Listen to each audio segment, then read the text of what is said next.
Good evening, good afternoon, good day. Welcome, KISS fans. This is Jeff Scott in St. John, New Brunswick, and Jeff Gray in Stewiacke, Nova Scotia, also known as Cool Uncle Jeff. Cool Uncle Jeff. Yeah. And welcome to our farewell show. Oh, we're going to give that away right away.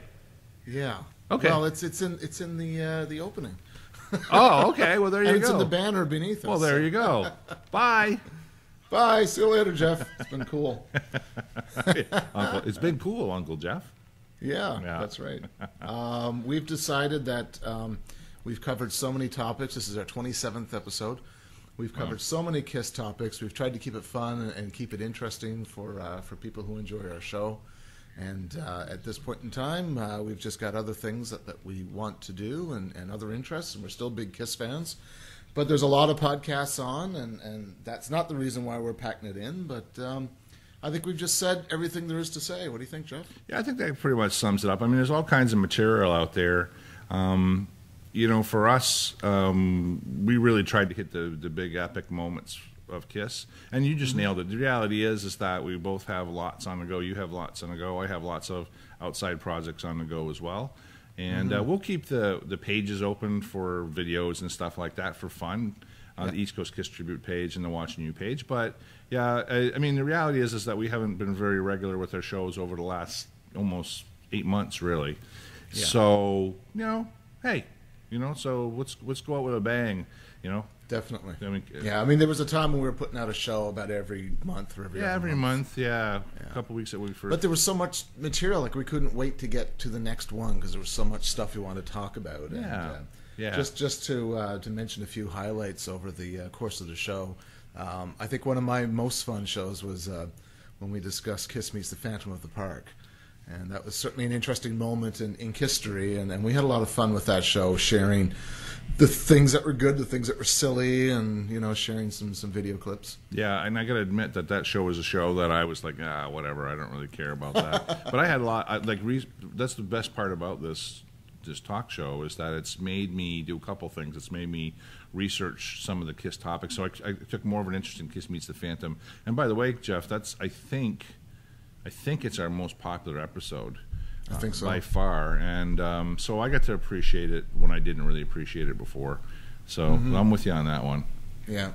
And I got to meet Lydia Chris, not in person, but on Skype. That was cool.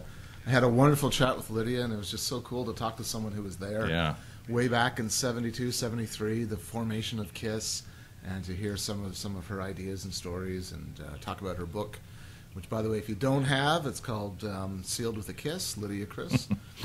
Every KISS fan should have one. So what are we doing today, Jeff? Well, you can see we got the guitars out again. Our second episode we ever did, was the Riffs of KISS. I think that's what we call it, the Riffs of KISS. And we've got a lot of positive feedback on that episode. And both you and I have been sharing little video vignettes of guitar playing some of the KISS music, you doing some lessons, and me messing around on the guitar. And the reality is this the guitar playing that's what brought us to this band. Exactly. Have you noticed me trying to outdo you? Well, I is that what you've been doing? I said, oh look, Jeff is on here doing guitar bits and almost like an instruction thing. And I said, oh look, he's getting all this attention, so I got to do something. Get his attention. Yeah, that's too funny. Well, it's all about attention. Jeff. That's what it's all about. Well, we know you're a little, And where do we get that idea? Getting attention. Oh, geez, yeah, good question. I don't know. We should have worn. No, we should. We should wear makeup 24/7. We should. Yeah. That's so. Yes. That was cool when we did the Halloween show in makeup. Yeah, that was a lot of fun. That was kind of cool. I think one of my funnest ones was the Halloween fun was fun. I really enjoyed doing the Christine Vitale episode, Christine 16. Yes, that was really that was unique when we had a third host on the show. I was really proud of what you did with that. You know what I mean? Like I was proud of the concept and proud that we got a third. We got Christine involved. Here's Christine down in New Jersey. And that's one of the great things about this show is that if you look at almost everything we do is some form of collaboration. If you look at the shows, they're collaborated with individuals. If you look at the artwork, we've got Chris Medic in California who's done artwork for us. We've had, all kinds of things that we've been able to leverage. So But it always comes Well, back at to this this. point, I just made a list of names. I hope I don't forget anyone. All right, I I'll just add a wanted couple to if you. acknowledge Yeah. some of the people who really took to the show and contributed to the show. Blair, of course, our good friend, our drummer, Yeah. who's been on with us and jamming out the Kiss stuff and wailing out the vocals. Yeah, yeah. So a big shout out to Blair. Big Chris shout. Medic, Yeah. wonderful graphic artist out in Sacramento, Yeah, Sacramento. California. Yeah. Christine Vitale down in New Jersey. New Jersey. Who did a wonderful Christine 16, our Yeah. 16th episode. Ben Van Belzen over in Holland, Yeah. who sent us a video, which was great. Yeah. Eldon Glenn over in Newfoundland, Yeah. my home province. Yeah. And he certainly comments a lot. Mm-hmm. Mark Konzarowski, I hope I said that Yeah, right. Mark's I'm all not sure where Mark is. He's in but Las Vegas. certainly- He's in Las Oh, Vegas. he's in Vegas. Yeah. Okay, yeah. He certainly He- comments. He watches the show and Mark actually comments frequently. Mark actually co-wrote the lyrics on one of my original songs. Well, that I didn't know. Yeah. So you're collaborating with Mark? I That's am. cool. Yeah, he's super cool. He's a writer. Yeah, excellent. Yeah. And of course Lydia Chris, who came on and was interviewed, and so just a big shout out to some of those people who really, really made us feel as if there's an audience out there. Yeah. Well, I mean, there was, and there is, and but those, that's been the best part of the show, other than just you and I connecting. Like we talk more through the show than we did in the last 15 years, probably. Mm-hmm. So that's been the best part. The second best part has been making connections with all these great people that we've made connections with through the show. And I'm sure we've missed some names, and if we miss them, we'll shout them out on the page. Yeah. I can't think right now, to be honest with you, but there's just so many people that have been involved in some form. Yep. Yep. But today, you asked me, it was today, but today was about us just, when we first met, it was back in St. John in 1990. What was it? 94. I had just moved to St. John. There you go. And as we said when we first started the show, we met through the guitar. We met through jamming at a local music store, and we used to get together just like we are right now and sit down with our guitars and just trade licks back and forth. Just really, we felt. Well, it's Jeff Gray who actually taught me to tune the guitar down a half a step. I never knew that.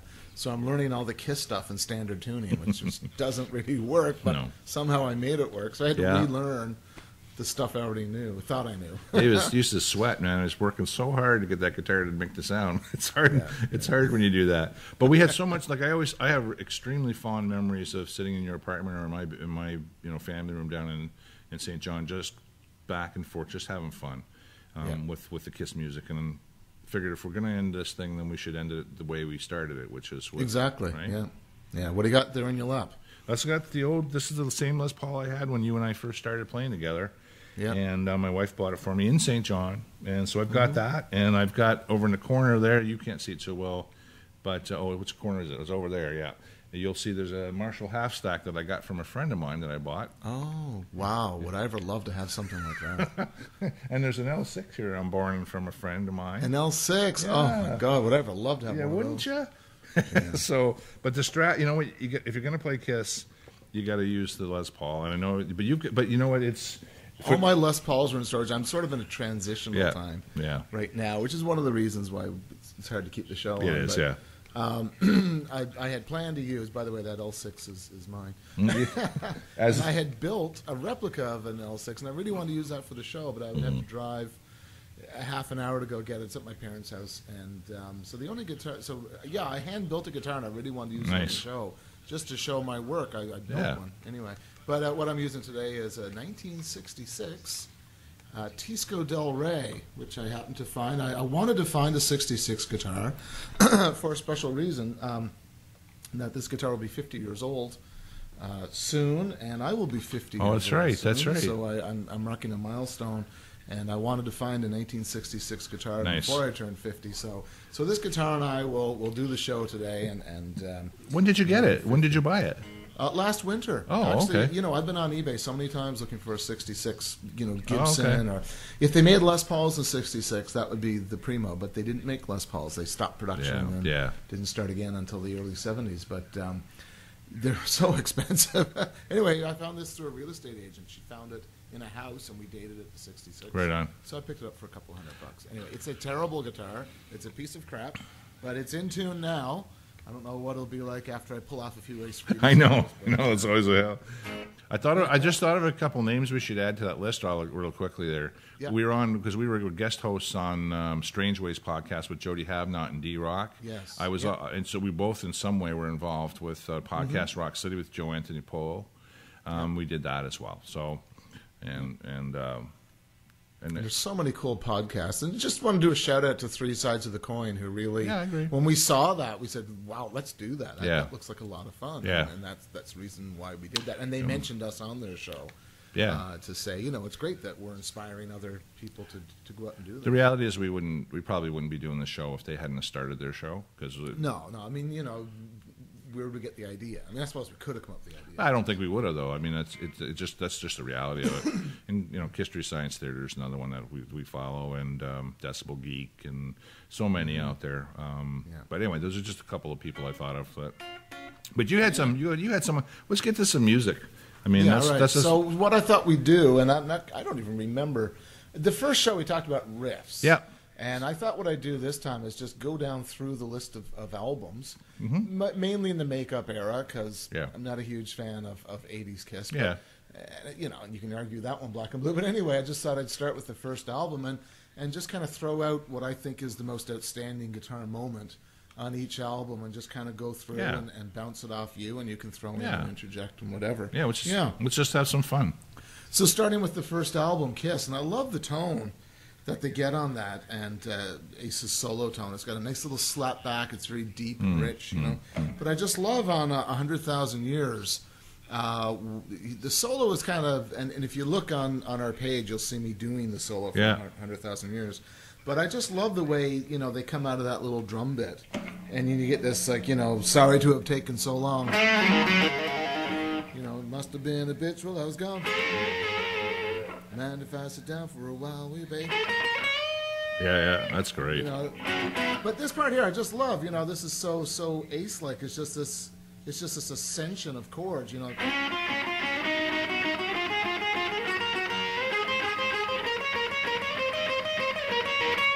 it kind of hangs on that for a while.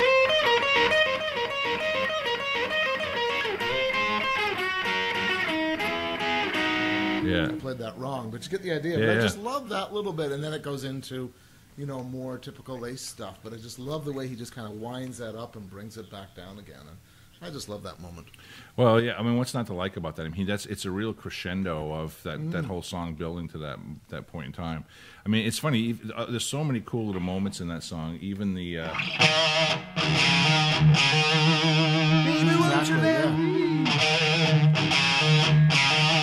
then you do that. Yeah, and on top of that. Right.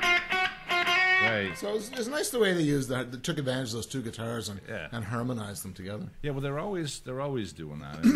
It's that particular song has all kinds of little, that's the one we've shown a few times where you can show I mean the part you picked is one of my favorites as well, which is that sorry to have taken so long. It's just like this kind of getting back to groove before they finish the song off. And on 100,000 Years, I'm trying to think though, even. Even the basic solos, and he does some really weird things in there, like then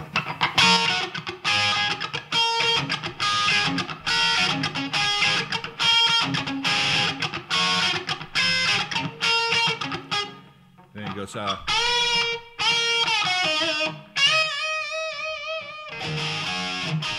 like that, right? To me, that's just 100,000 Years is just one of those songs that's just so simple. I mean, you look at the lyrics; there are no lyrics to it, right? Lyrically, it's just so stupid. It's a jam. Right? But anyway, but musically, it's just such a cool blending of these two. I think Paul came up with an idea. Yeah. It's just so simple. I mean, there's hardly any chords to it. It's just weird. He's just kind of honking away in a minor. But Ace adds all those really, really cool things on top of it, and just little things like. It's just rhythmically, it's interesting. Yeah, because it really stands out. There's no other Kiss song like it. Is what I'm trying to say. I agree, and it kind of reminds me of a little bit of "Let Me Go Rock and Roll" kind of feel, the jam kind of length, extended parts, right? In 100,000 Years, he's got that. He's got all that going on, right? Yeah, which is just a scale. Is that what that is? Okay. It's just it's a G major scale, but an E minor. But So. then he does that weird thing afterward. He goes, I can never. That's hard to play. I can never get that right. I can never get the feel right. I always have to play it with the song because I can't. That feel that he's always got those feel things going on, right? So 100,000 years is pretty It's an odd good. little rhythmic thing. It's so strange. Yeah, he does it. And and he doesn't use that lick anywhere else in any other solos that I can hear. There's one somewhere I was listening to. He does a little bit of something like that in "Let Me Go Rock and Roll." There's one little spot there he does. Yes, there is a little spot that's kind of tricky. Yeah, but I can't. Don't ask me to play it right now because I won't be able to remember that part. But so that's on the first album. Was there anything else on? So for me, on that first album, like I said to you before, that first album came to me after listening to Alive. So for me, it was always kind of like, and I think I've already shared. I did that whole album there. I did a little vignette on that first Kiss album. Mm-hmm. So like, there's so many moments in there, Strutter and Deuce, of course, right? I don't want to play those again, and even Love Theme from Kiss. I guess the thing that stuck out the most for me as a couple things was Kissin' Time, because that's just never heard that before, right? Until we got that album. And I mean, I played it before, but it's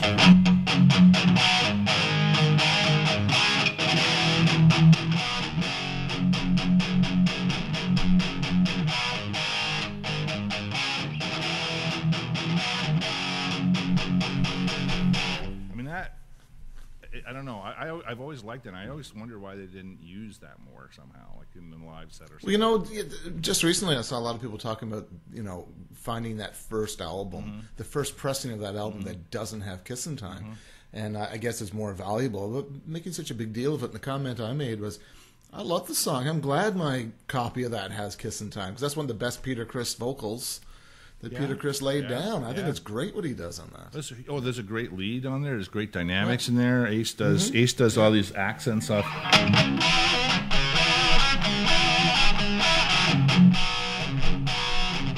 I think those little parts are really neat.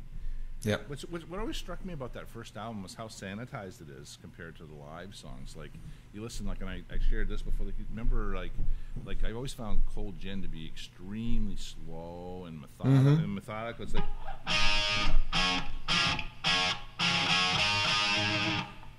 like that, as opposed to the live version. Very sterile. Yeah, the live version is much more.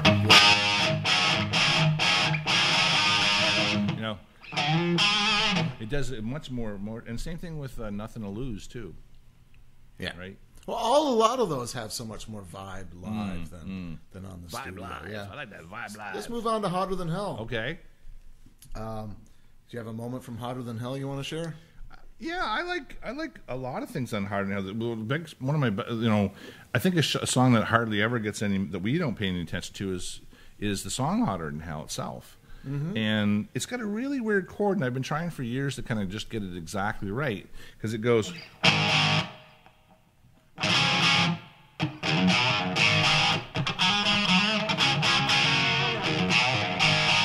This chord here, that thing there, right?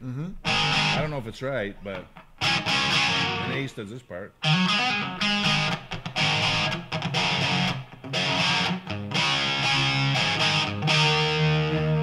And of course, in that song, you've got the famous, that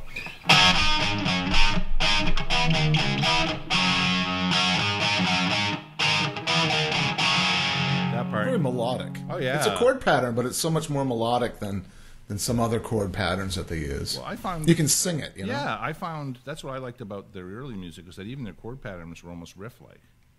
Yeah, like Ace's lead on that is outstanding on that song. Even when he opens it up, he goes.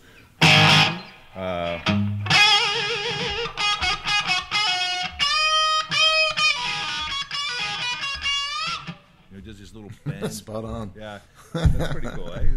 But again, he does all this. Then when it breaks down, when he goes, I can't even. Then he's up in his. Then he does all these. Again, he does all these aces, and I can't. And he's so random, but yet makes sense that I have a hard time following what he's doing, except for.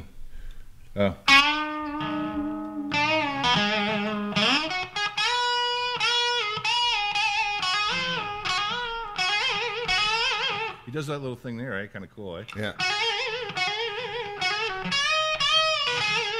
Anyway, I can't even remember where it goes after that. But that's Hotter Than Hell doesn't get a lot of attention on that album.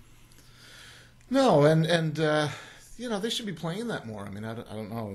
It's on Kiss Alive, which makes it a classic instantly, but one of my favorites for sure. But I found in the last 20 years or so, it just didn't get a lot of attention. It's not in the usual concert playlist, but it's a great tune. Just love it.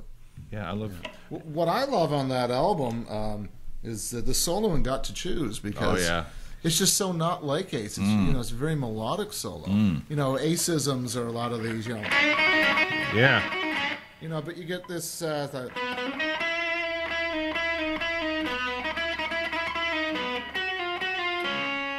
an Ace-ism. Yeah. Just bending the shit out of one note, just making love to one note. I love it. It's so great the way he does it. Then back to this melodic bit.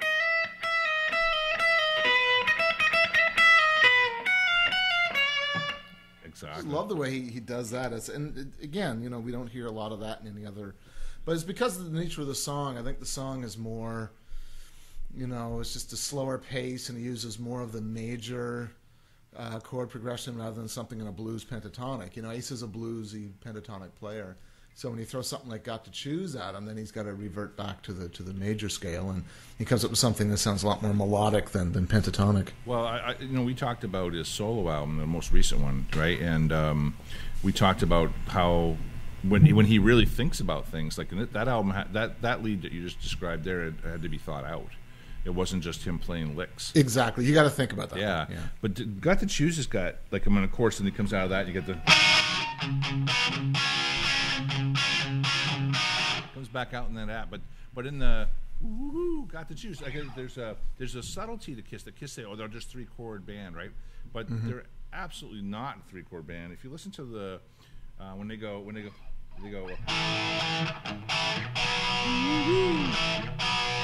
Choose you, baby. Right, when they do that part, when you listen to it close on the different versions of it, there's actually... I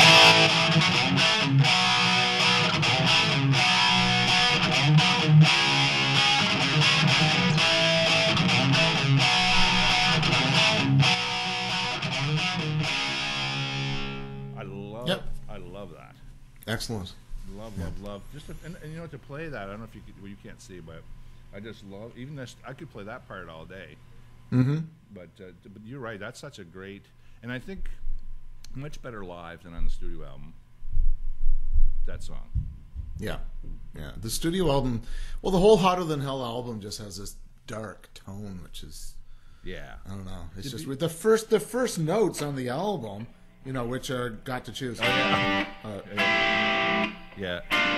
That's it. Yeah.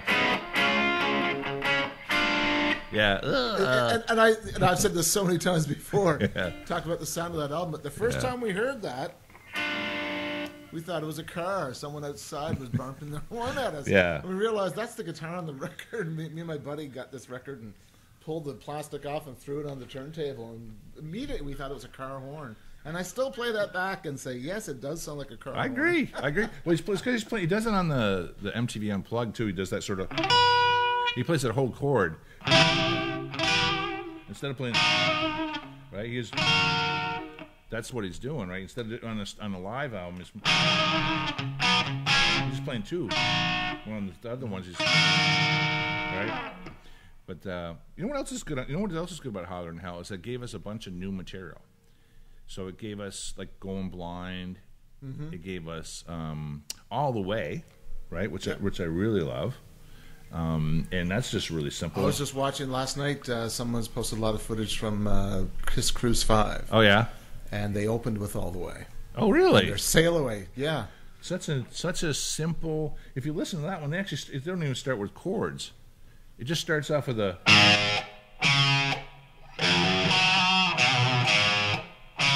Now chords come in.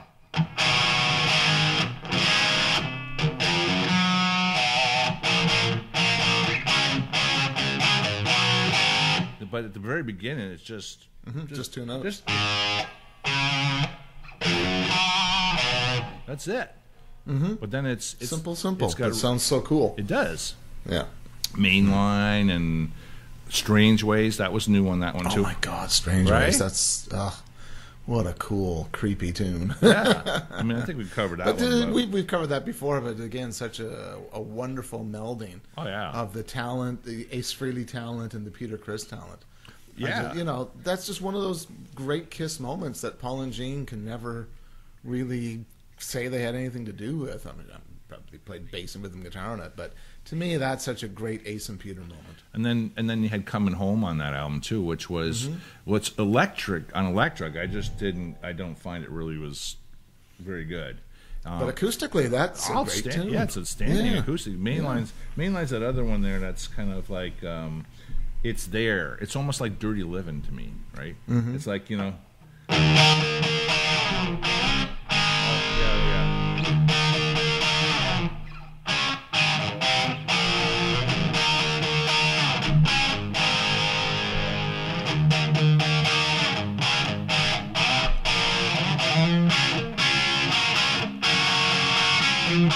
Kind of weird, eh? That's got that nice playful rhythm guitar that I like. You know, the old rock and roll style. I like it. Yeah, trying to sound like heavy metal. They weren't really a heavy metal band as much as they were rock and roll. Oh yeah, I agree. And that, I actually like that song better now than I did when it first came out. And it had that slow kind of tom beat that Peter Criss used to do on it. Actually, you knew just about Strange Ways is pretty damn close to a metal song. It is. That's got a heavier sound. It's got a darker sound. Yeah. Than some of the more rock and roll kind of stuff. But Ace was all over the board. He created so many cool tunes. And Ace never really, I don't think he ever really repeated himself. Every song he has is just so different in style. Yeah. And you know, compare that to Getaway, which has this real playful, you know, kind of rock and roll kind of sound. And Strange Ways is just dark and oh my gosh! Well, you compare these two albums back to back. I mean, you know, Dressed to Kill sounds like a completely different band. It's a brighter sound. Absolutely. Yeah, well, and it has a lot to do with your production. You know, who's behind the controls. And I think Neil Bogart produced Dressed to Kill. Yeah. Well, you nailed it, though. The feel, though, of all the songs on Dressed to Kill, right? Yeah. All the moving on to Dressed to Kill. One of my favorite moments, Love Her All I Can, I think is just the greatest song on that album, you know, and I just love the way he, when he breaks into a solo, it's so un-Ace-like as well, because, you know, he does these things that he never uses anywhere else. Yeah. So he gets us, you know, it's hard to play. It is. But he kind of stole it from Let Me Go Rock and Roll. Yeah, There's exactly. this little part that goes...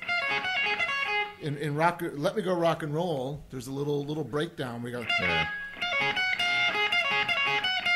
It's just the same little bit, just rhythmically different. But so he kind of came up with that in Let Me Go Rock and Roll, and then when they get into the next album, you know, so you got this rhythm pattern that goes.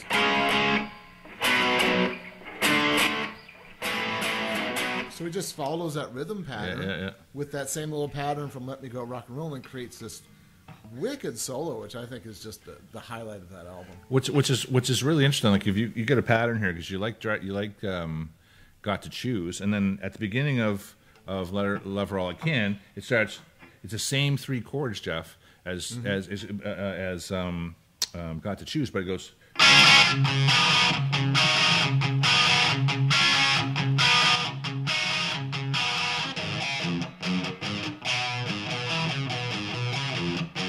That's the same as those are the same three chords as Got to Choose. Yeah, that's right. Just recycling it. It's just, yeah.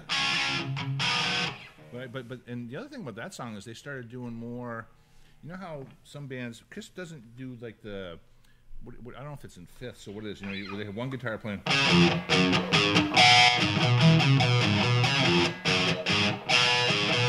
the other one. It's just a fifth up. Right, and they don't do that a lot. They do a little bit. I do it on Deuce a little bit, but that was I noticed that in that album they really kind of played with some of those little different harmony patterns. That's a great song, and I don't know. I mean, that would be a great live song. Again, I don't know why they don't play that one. No, that would be great live. But I think there's times when they did use it live in the early days. Probably. And it just didn't make it to the Alive record. I mean, they probably had to choose the best ones to put on there. Like they were playing Room Service and Two Timer back in those days. I'm sure there are recordings of them. We've heard that, but they just didn't make it to Alive. Well, how in hell had? And I think Alive kind of sets the bar for what people expect in a concert. I agree. I mean, when we saw the reunion tour, we heard a lot of stuff from Alive and Alive 2. Yeah. But they didn't throw in Room Service. They didn't throw in Ladies in Waiting because it never was on those live albums. Right. And therefore just didn't become a Kiss favorite. It's a favorite amongst the diehards. Yeah. But I think when they put that reunion tour together, they really just looked at Kiss Alive and Kiss Alive 2. That whole album, it's got like a whole bunch of songs with simple little partial power chords, whereas Hotter Than Hell was a lot of full chords. Like, like it was like, on, you'd hear these, on Hotter Than Hell, you had like Going Blind, have... Yeah, that kind of, and on this one you'd get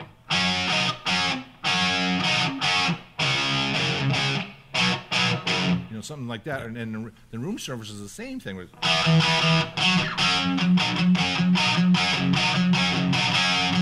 it's just that fifth power chord. Yeah, those same old things. On this one, you talk about favorite moments. One of my favorite, like a thought out lead, was the lead to the Two Timer. Mm-hmm. That's a lead that I always go back to, and I had to learn because it was like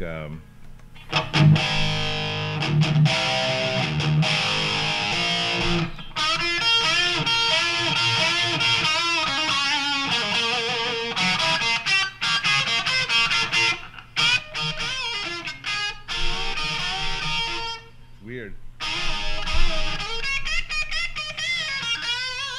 He did stuff like that, right? It's a lot more two note chording in that solo rather than just the typical one note soloing. Yeah, like this part down here is especially like we're a big guy with big hands. You're bending two strings, one string off the other. Right? It's weird. It's got such a vintage rock and roll kind of sound to it. It's almost like a Chuck Berry kind of sound. Yeah. And he would he creates these. He creates all these little harmony notes by bending, right? Yeah. He's not playing like instead of playing them, he bends them, right? So that's a highlight for me on that album. There's a lot on that album, though. That's a great album, and I just wish it had. Yeah, I just wish it had a different kind of a sound. See, those first three albums, to me, the first Kiss album has a great sound. I think they nailed the tone. But Hotter Than Hell has a very dark sound that's kind of missing something. And to me, Dressed to Kill just sounds a little too much middle or top end. It doesn't have any balls, but yet there's moments that does have some good low end and balls. But it's just got a strange sound, and I don't think they really, Destroyer has the sound. That's the Kiss sound. Yeah. And Kiss Alive has that Kiss sound. But the first three albums, it was they had something unique on Kiss, but the other two just seem to miss it. I don't know what it is. Well, even without getting too technical on sound engineering. It's just Jew and me having fun, right? Jew and me having fun. Well, let's move on to Kiss Alive, which is a studio album. Well, the best part of Kiss Alive, I've said before, is just Ace's tone, right? Yeah. And all the not overdriven, right? Really hard to duplicate. What were you thinking about from Alive? What was like?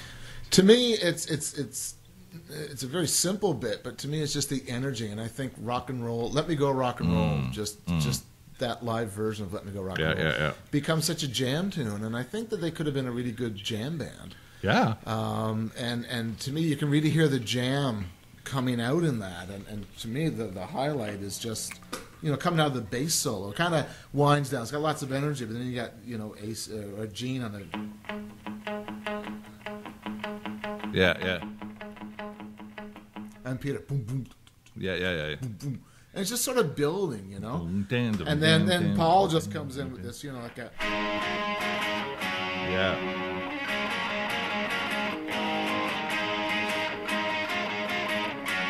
Yeah. And then Ace on top of that. Yeah, right. and then you just it's just one note. It's just an A. Yeah, yeah. But the way he just plays with that, so many different rhythms. And then you get that.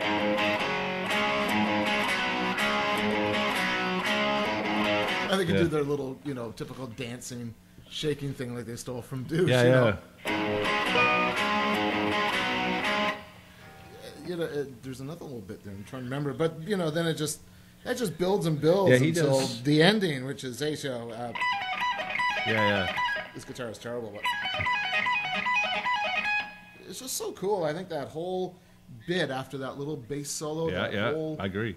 You can that's the moment where all the confetti comes down, and every time I hear that, I could be driving in the car and I'm picturing all that confetti. It's like a snowstorm, and the energy from that is just so friggin' cool. No one is singing. That's what I like. It's just guitar, energy. It's such a great moment in a Kiss concert. Well, you'll remember when we did our favorite song on episode 13, we had our top 13 songs, and this version was my favorite song of all time. Mm-hmm. And what you were talking, that part you were talking about, what used to piss me off was when they did it live, and there was two parts. There was the part that Paul did, right? And Ace would go, he'd go play it up there, and it really added a dynamic to the. That's the part I missed. Yeah, right. Yeah.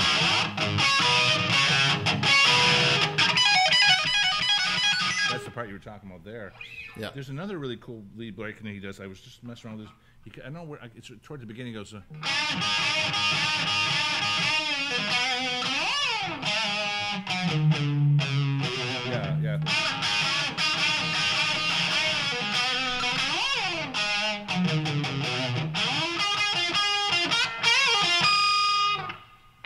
Yeah. Then he goes, something like that. He's always doing that. Yeah, that's typical. Yeah, but yeah. I just love that. Then he comes, but even the little things. Right? Yeah. That was that. That whole song is just full of nice little fun little bits. Oh, man. It's like, okay, here's a vocal line. Now, Ace, give us something fun to throw in there. And it's just riddled with that. It's great. Well, like I said, he's that, and there's somewhere he's got. What does he do that? It's hard to follow. If you're just jamming along with that, it's hard to follow. Yeah, he is. What he's doing there. Then he does a.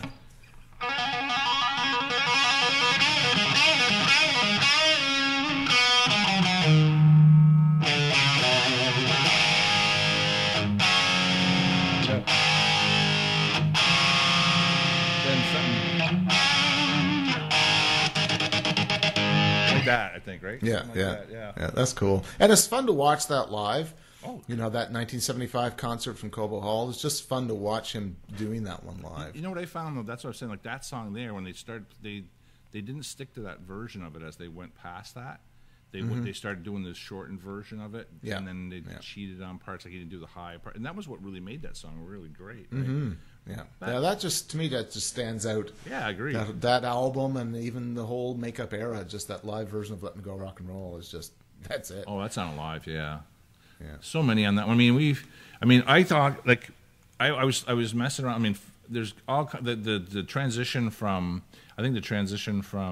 Hotter Than Hell into Firehouse is classic. Mm-hmm. And they do the whole they come out of Hotter.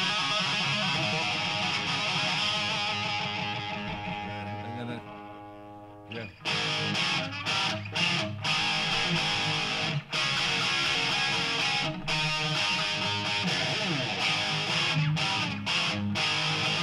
And you can do the Ace part. Woohoo! Yeah. It's neat the way Ace does these little you're talking about that chicken picking thing. Yeah.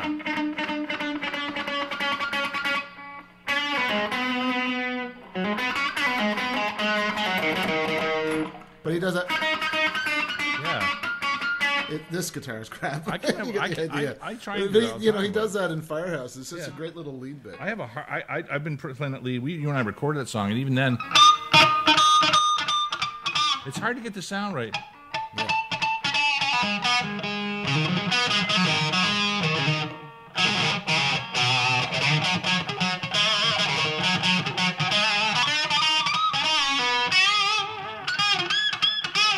But he does it without all that pinching, right? Yeah. I can't do it without pinching it like the octave sound, like, right?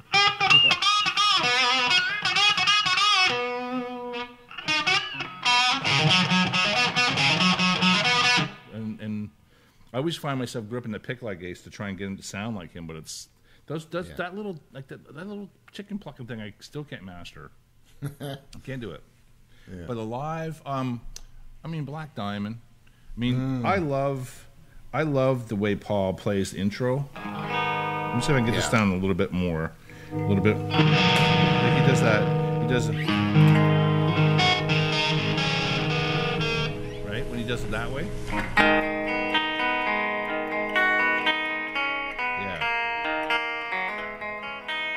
Nice. That's just really pretty. But even he simplifies.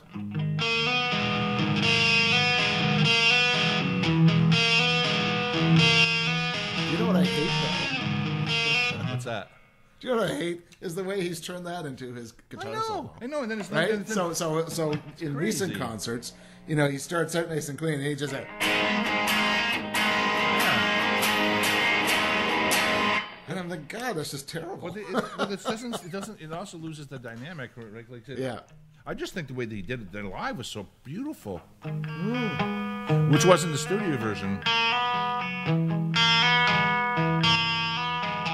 You know what's nice is how many different versions are of that. Well, that's true. Because on the studio, the first Kiss album, it just starts off with him singing right away with the Yeah. guitar. If you listen to the double platinum album version, it's different. There's a whole guitar intro before Paul sings, and it's really nice. It's almost like I thought there was a mandolin in there somewhere. I think it's just two 12-string guitars. Just kind of playing different chord inversions and harmonized together. But if you listen to the double platinum version, that's got a beautiful guitar intro that doesn't sound like any other version. So obviously they recorded something different for that. And obviously Black Diamond. I mean and then of course the iconic. We jammed it, and people can watch it on our show. But the iconic lead breakdown at the end of "She" on the live version, which was where did that come from? It was on. Well, that comes from the ending of I can't remember all. Let Me Know. Right. Isn't it? Yeah. So friggin' hard to still play. play that wrong. Oh, I can't play it either.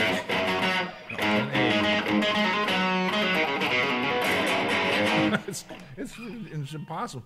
It's against a feel thing. It's not that there's so many notes.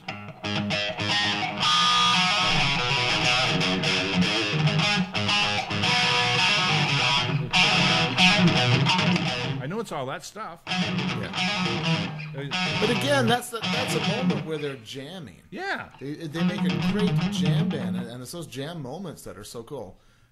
That and Let Me Go Rock and Roll, and those are the moments to me that say, okay, let's just break away from these album, 3.5 minute pop songs, and let's have some rock and roll on stage. Yeah, and then live, it's funny. I love the song.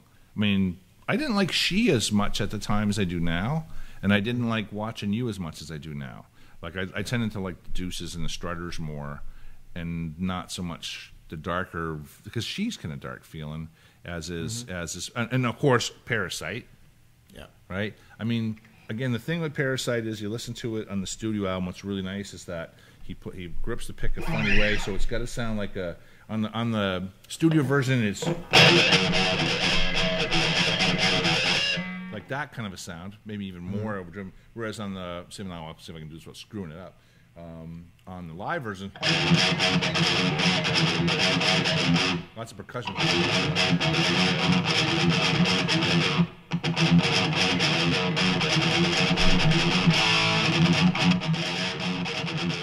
Whereas, as opposed to,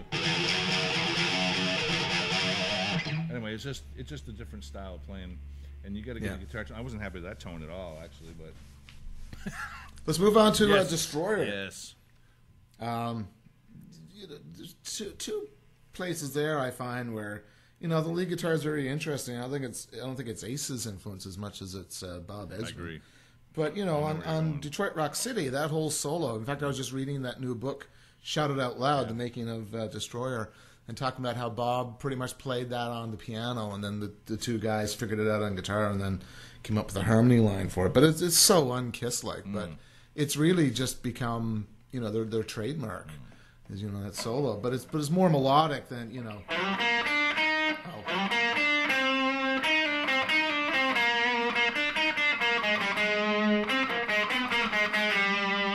And then you just got his harmony. Actually, at one point there's three guitars on top of that.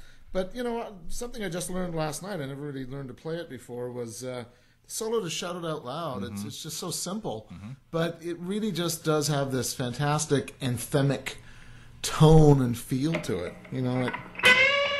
I'll play it wrong now.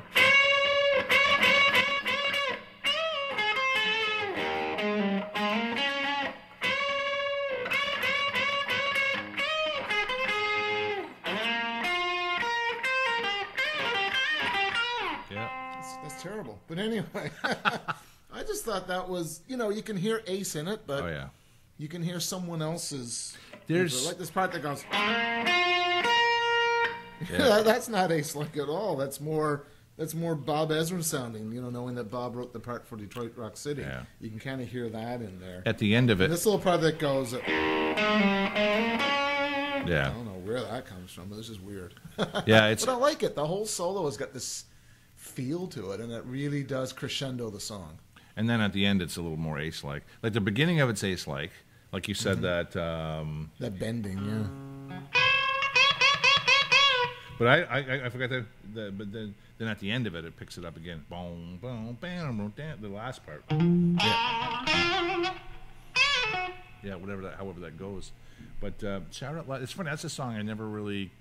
Of course, it was their other attempt at a rock and roll. Yeah, exactly. Yeah, right. I mean, King of the Nighttime World is always a classic, right? I mean, I love playing that live. Detroit Rock City's kind of fun. It's hard to sing, but I love Flamin' Youth. That's what I like, and that's got again some very un-Kiss-like things in there, right? Yeah, it's got the like the basic song is, and I get to play. There's more than one guitar part, so I always end up playing it with myself. So playing with myself, yeah, play it by myself. So I always make it up like that, right?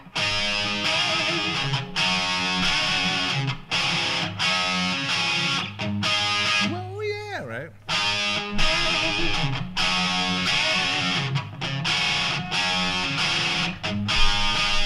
I just love the way it works. My parents think I'm crazy, and they hate those things I do. I'm stupid and I'm lazy, man. If they only knew. And this little, then that sort of, now I'm feeling you.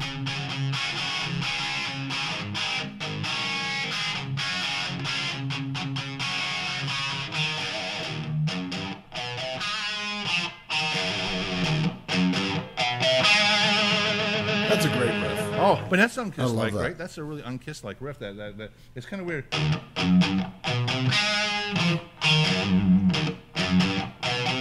And then the lead break, they change it. They go.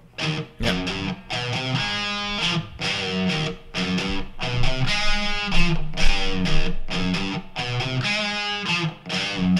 That's hard to follow. What's that? That's hard to follow rhythmically because it just doesn't. You just I'm have tempted to want to play the other riff. Yeah. And you got to think about adding those two odd notes that are in there. You gotta trust the Blair, your drummer, because he just keeps the beat going. And if you just keep standing, yeah, because it is really strange. But that's why I like it. And of course, I love the what do you call it? The carousel with the Chicken picking. Well, they do, but they don't actually. They do it with the organ. They do it with the keyboards and whatever they call it. Oh, there's a calliope. Right. Yeah, I just love that song. And I love Paul's vocals in that song. Higher and higher and higher. Well, it's funny watching the Kiss Cruise 5. They do that as well. Oh, and I love that of course, song. the whole audience is just singing at the top of their lungs. So Paul takes that as an opportunity to just step away from the mic. Yeah, I don't blame him. He doesn't sing the chorus at all. He just lets the audience sing the chorus. I don't blame him.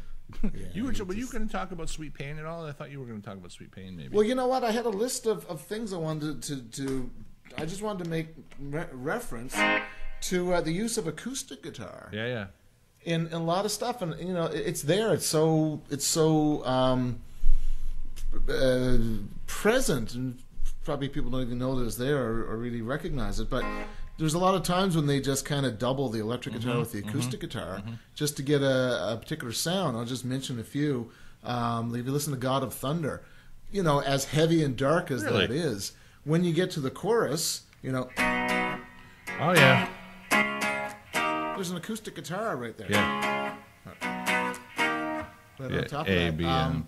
Sweet Pain, you know.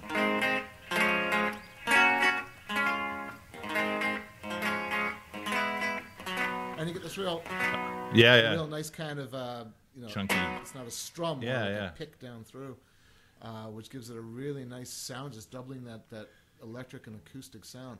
If you listen to Ozone from Ace Frehley's album, the acoustic in that it's really hot in the mix, you know.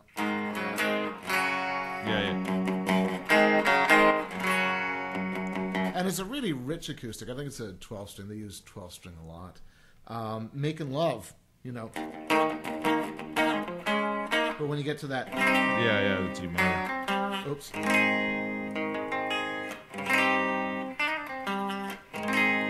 You get this really nice 12-string guitar just kind of added on top. And to me, it just gives it a whole different new dimension. It's not overused, just in a few little spots. But to me, using it in God of Thunder, that's just so unusual. And I guess that's Bob Ezrin's influence there. But I like the way they just kind of use an acoustic just to throw in another texture. I was thinking the same thing. That's what it does. It just gives that extra little chunkiness in there, which can actually make it sound heavier. You know, and God of Thunder, like I know that's not one of your favorite songs. On that Sweet Pain part, that's a bit of a Kiss riff that certainly the lead guitar playing on that, or it's not Ace. The lead sound on that just sounds nothing like Ace. I think that might be Dick Wagner actually on that one, but yeah. And then on that, there in that new Destroyer that they've released, whatever it's called, Resurrected or something, they do throw in the original Ace Frehley solo, which does sound like Ace, but it just sounds odd because we're so used to hearing that solo from Destroyer, which we've been listening to for 40 years. Yeah, I mean it's and then there's in that album like Flaming Youth. I like Sweet Pain a lot. It's kind of a weird song for them, right? Like but it's got really, like, again, if you're a musician, you listen to Sweet Pain, and that's so far from Three Quarters not funny, right? I mean, even the verses, my life is tied around me.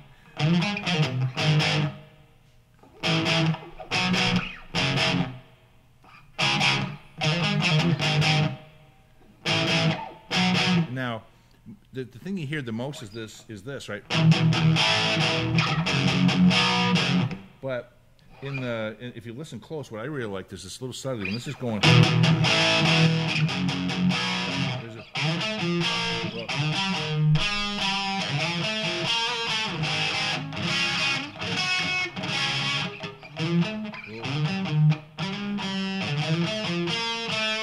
And then the lead kicks in at that point, right? Mm. But this never just. I don't know if I had the right key there, but it was like there's that little. That's not very Kiss-like either. No, it's very different. I mean, and that album itself is so diverse. Every song has such a different feel. Mm. And that Sweet Pain, certainly it's an oddity and it's unique. I like it. Yeah, I do too. And it's just, I like it more than it's got that Gene kind of feel, that darker, as opposed to say Almost Human, Love Gun, which I don't really care for. I know you don't, but it's a nice little riff.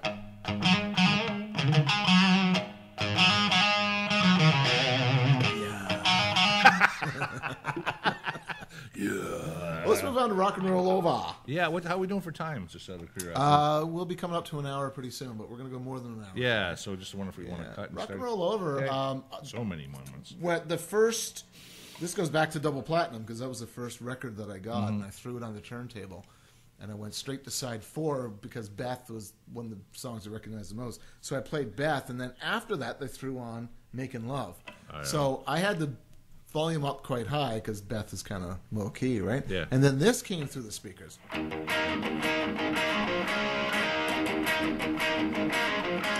To me, it's just a simple one-chord thing, but the tone and the volume, it almost blew me out of my chair, and I thought, I love this band immediately. Just the tone of that riff was just unbelievable. The other thing and I'm not a big fan of Rock and Roll Over. I don't play it a whole lot. But one of the things I like is on I Want You is the way it's a 2-part solo. Yes. And I never knew it was a 2-part solo. I mean, I wasn't really much of a guitar player back in those days. But I put on Kiss Alive 2 with the headphones on. And I heard the Paul solo. And then the Ace solo had a completely different tone. It was in the other channel. So without the headphones, I didn't realize. I kind of put them on 2 different channels. Yeah. But I just love the way that they separated those 2 solos. And Paul does the first part, which I don't know if I'll get it right or not, but it's kind of like...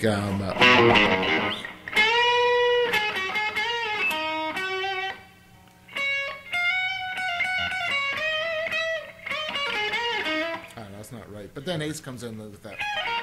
something a lot more Ace-like. And a little more technical. It's almost like, okay, Paul, here's your moment, kind of do something...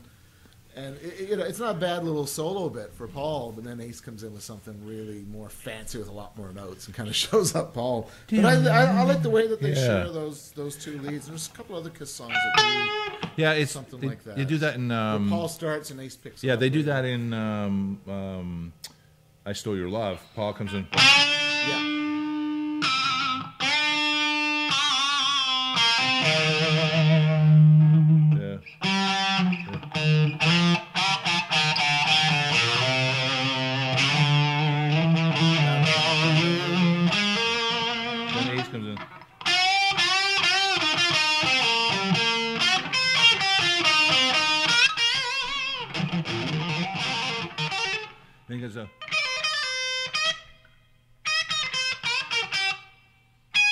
Something like that. But yeah, Paul, that's what they did, that formula, right? Yeah, I like that, the way they let Paul introduce it, and then Ace can come in with something else. Well, it became 2 guitar players. And then speaking of, like on that song, and again, another thing that wasn't that Kiss-like on that song, I Want You, they do, if you listen, they do this little, I Want You.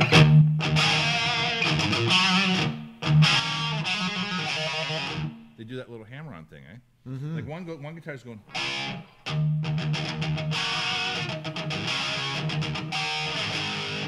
One guitar's doing that, and the other one's going... Right? Yeah, it's great. Yeah, it's...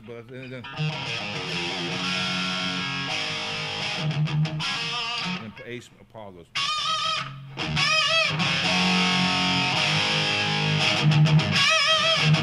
You know the worst part of I Want You? What? Well, it has nothing to do with the album Rock and Roll Over. It's alive, too. Oh, yeah. Ah, whoa, whoa. Ah, whoa, whoa, whoa, whoa, whoa, whoa. But you know what's funny is I like that at the time. One.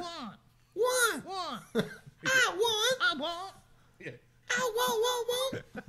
The only thing Shut up, Paul. The only thing worse than that is you imitating. That's the only thing. No. I like Take Me. I don't know why you don't like Take Me. Yep. I was going to readjust my seat here. Ooh. Yeah, it's like, I mean, I love that little, they do these, I don't know what you call them, these backwards chords. They go.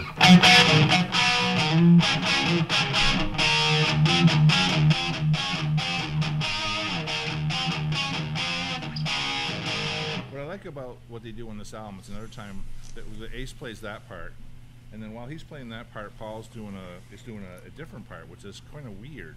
It's like...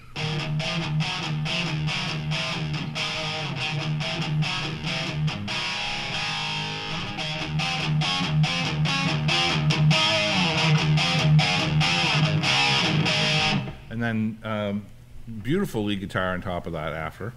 Mm-hmm. But anyway, then...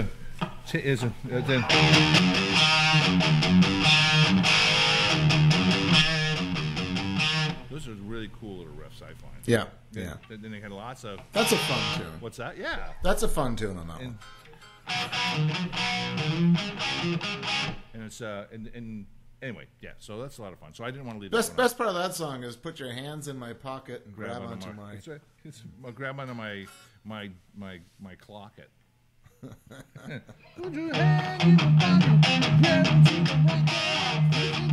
like it. Feels so good to see you, Lucille. Baby, got to know, do you want to go? How you gonna make me feel? There's no doubt about it. I mean, if Kiss did anything deep or political or abstract or cerebral, it just wouldn't have worked. I mean, they were just, typically a porn band. Well, they were. Love them, leave them. Like, love them.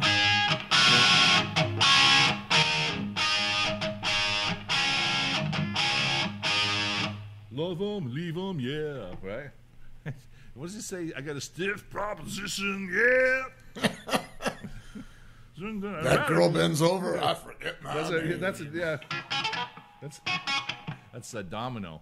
Yeah, I went ahead. You went way ahead. So Love Gun, you want to go to Love Gun? Love a Gun. Love a Gun. We'll go to Love a Gun. Love Gun is just the quintessential Kiss tune. It's right in my top. The song, yeah. But I just love the way Ace does some, the solo. He's got this, kind of winds up. I can't even play it right. But I just love the part where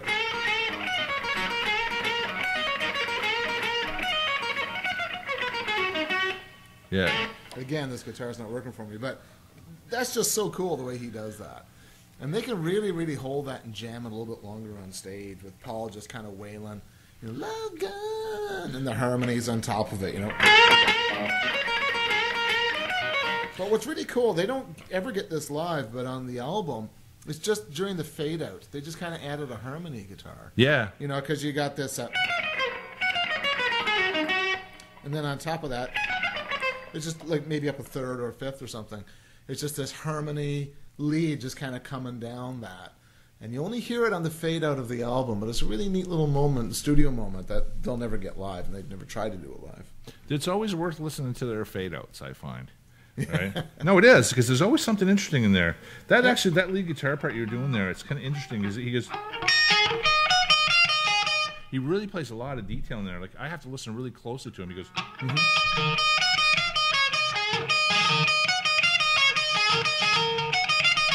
Like when I listen to him play live, he misses a lot of that, right? But I listened to him once. I was like, "Oh shit, there's a lot going on in there."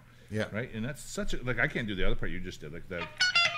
That's almost 100,000 years again. It's in the same spot, right? Again, it's just a major scale. And then even the.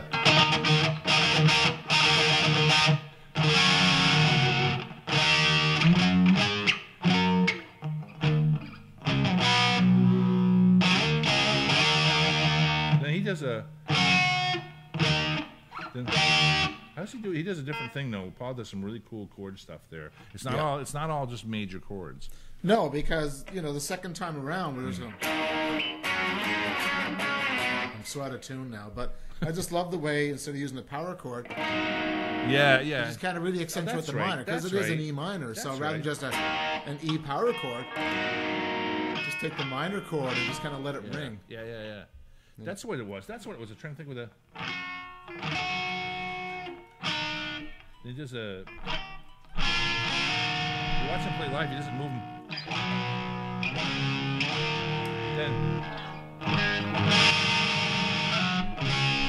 Well, yeah, it's the minor, isn't it? So pretty.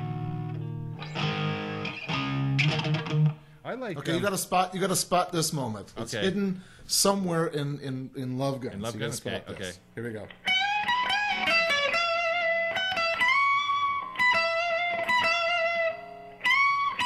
That's Hooligan. It's the end of Hooligan. Yeah, I love that though. I thought that was cool. Hooligan sounds simple, but I never really learned it. So just pulled it up one day and just started playing along with it. And then that little lead at the end, I just thought that was so cool. Yeah, in I'm a Hooligan. It's a.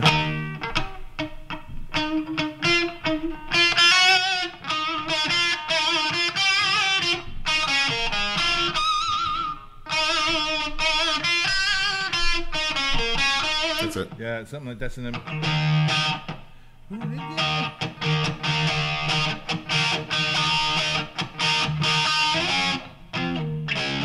Yeah, That's it. But I kind of like the songs like that where, it's kind of like I'm a badass. Yeah. Or I came from the streets. It's right up there with Dirty Living. It is, Hard Times. Yeah. And New York Groove, and they just kind of break away from that, making love to a girl kind of song, and just talk about, being a hard ass or growing up hard on the streets. I think it's a great song. I got a 35 Chevy on a 55 frame, and I can't even spell my name.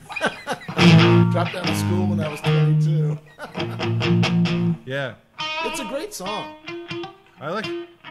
They played it in the '77 tour. Yeah, and you can see video of that. Yeah. If we stay on that album, like we already did a little bit of Almost Human because that's such a different song for them, right? But it is a kind of a neat.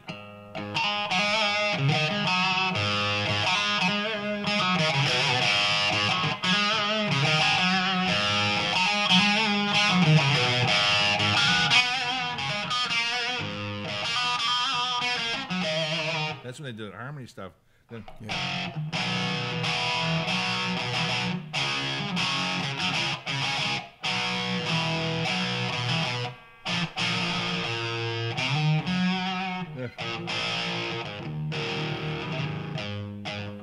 back to that again. I just like the guitar part's kind of fun to play, but other than that, right?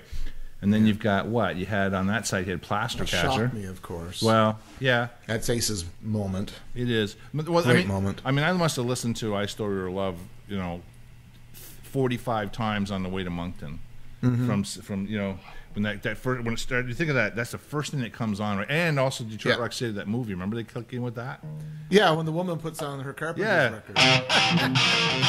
But you listen to that, it's not like it's not. It's a.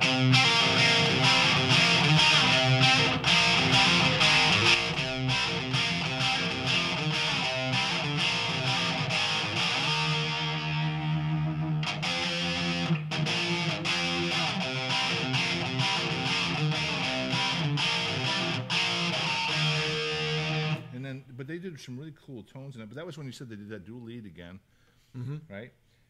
But I don't know. It's just that's a song always resonating with me. And I know you weren't a big fan of what was it? "Got Love for Sale." That was another one they used. Yeah, those two Gene songs. Just that album to me is such a Paul Stanley and Ace Frehley and Peter Criss album. I don't know if I like anything that Gene does on that album. It's really weird. I'm a huge fan of "Shock Me" and "Love Gun" and "Hooligan." "Got Love for Sale." Christine 16 just sounds. It just sounds awesome. I'm not big with Awesome. It's like I wish they'd picked up a replacement for Gene just on that album. I like "Good Love for Sale." That one has acoustic on it too, right? Yes. "Love for Sale."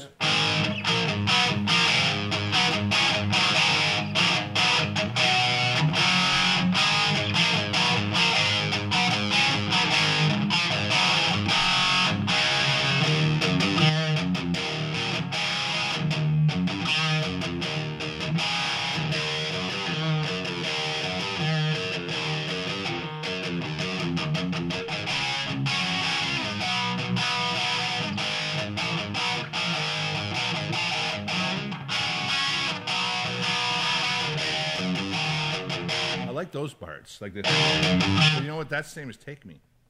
Yep. That's exactly the same notes as "Take Me." Yeah. Just regurgitating. It is. It is. It's kind of. Well, they were trying to pump out so many albums in such a short time. It sounds. If you can look in one of the books, it shows their tour schedule from '74 right up till Unmasked or whatever. And I mean, these guys were on the road all the time. They'd take about 6 weeks to go into the studio and lay something down. But there's a classic lead solo on that one, on "Got Love for Sale" by Ace, right? That's that one. He goes.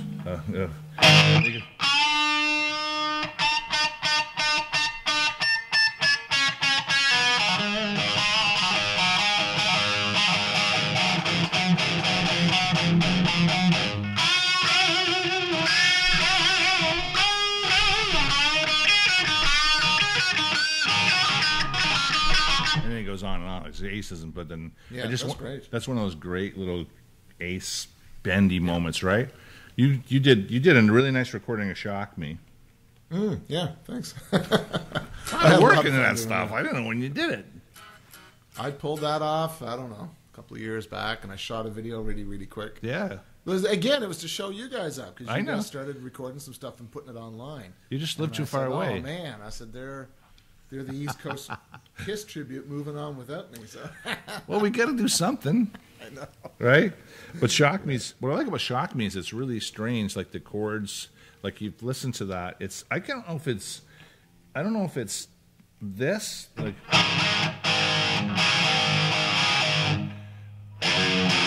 I know, or is it? I know he does. He does this. Right? I don't know if it's that pinchy sounding or not. Well, it may not be pinchy. That could just be my. There's a video where Ace shows that note for note. It's kind of painful to watch because he's so slow going through it. Oh, really? But he shows all his little, the way he gets that sound.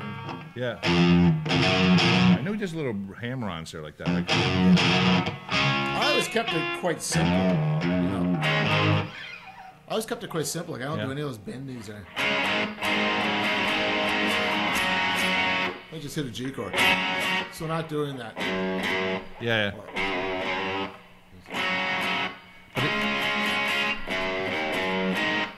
Yeah, that's the difference between. But that's where you get, like, if you get Paul Stanley playing that part, right? Mm-hmm. And if Ace is doing the right on top of that, I know he does the bend to the open G, right? Right, but it's just, but with the Paul part is not that, right? The Paul part's like I said. Anyway, blah blah blah blah blah blah blah. But Alive 2. Are we done with Love? We're all done with that one, right? Yeah. Live 2. Okay, well, what were you thinking about? I got some ideas. Well, to me, it's just Rocket Ride. Oh, yeah. Thing that's next to the tattoos. The next best thing on yeah, right, the tattoos. tattoos. Oh, yeah, the tattoos. But, you know, it's just this, starting on F sharp, this chromatic. Yeah. Anyone with a guitar at home can do that, right? Start on the second fret on the big string and just go up by one fret. And the riff is so cool. But what I really love is the solo because he uses the wah pedal. Yeah, I would plan to hook up some effects, but it just wasn't working for me. Again, a lot of my gear's in storage. But he uses a wah pedal on the solo, which is really cool because they usually stay away from effects. Mm-hmm. And that's more of a Jimi Hendrix kind of a thing with the wah pedal. But when you play that, it's a cool sound. But what I love is the structure of the solo because he starts in F sharp. Then he moves up to an A.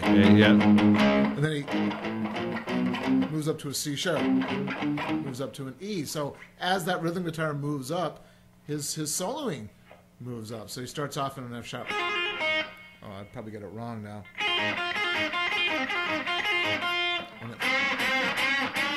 Now he's in A, right? Now he moves up to a C sharp, right? That's a bit of a stretch, and he slides up again. Now he's in E.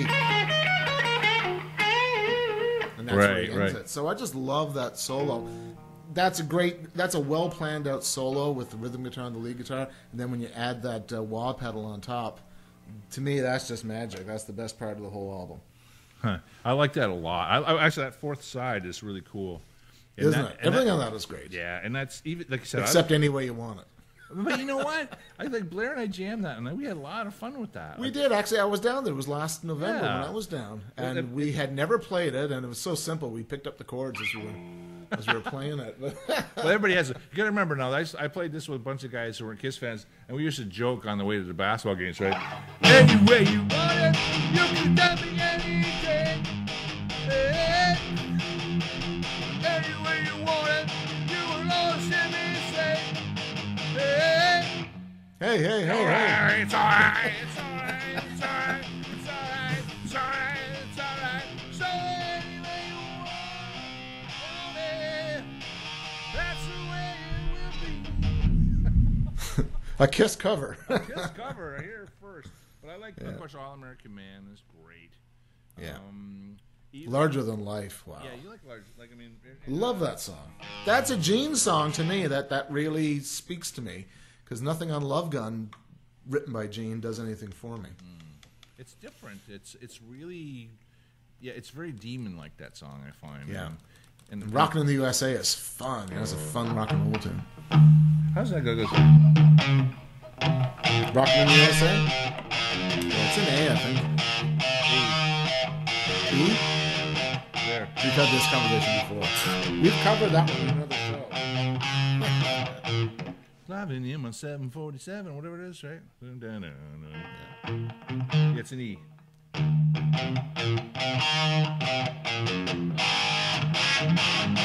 Like that.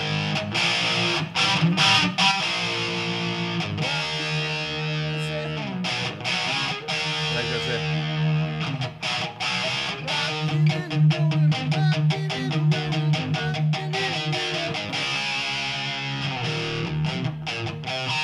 That's how it goes.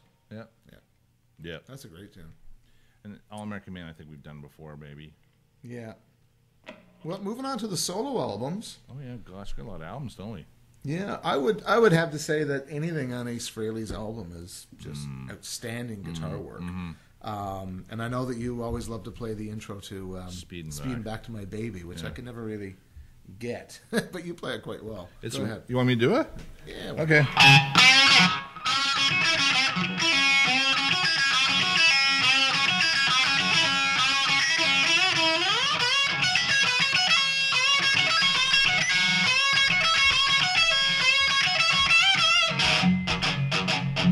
Down to the G. It's just the same thing he always does. It's just getting that feel.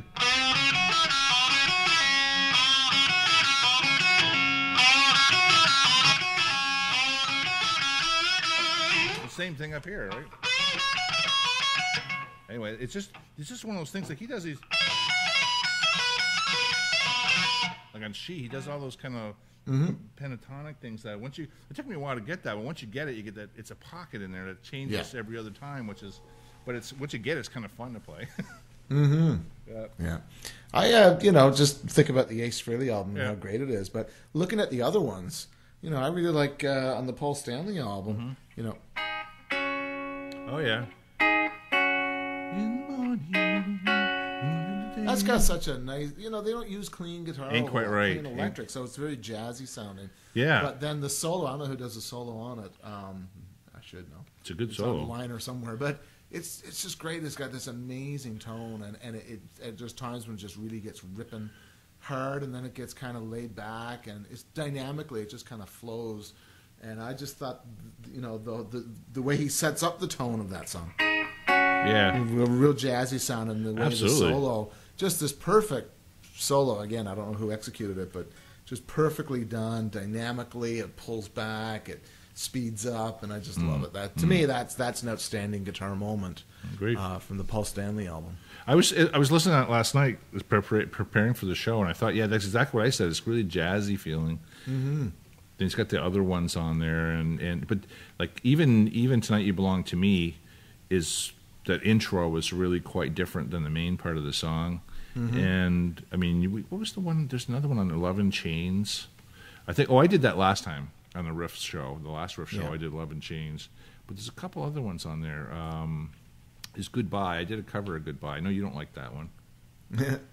It's a.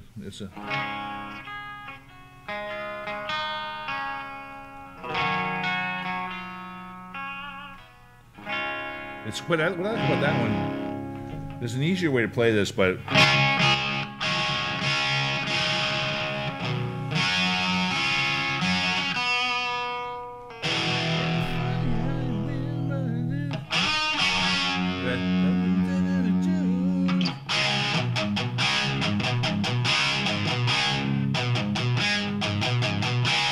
It's a neat little rhythm guitar. Yeah, that's okay. Yeah, that little riff that you coming up, you like it.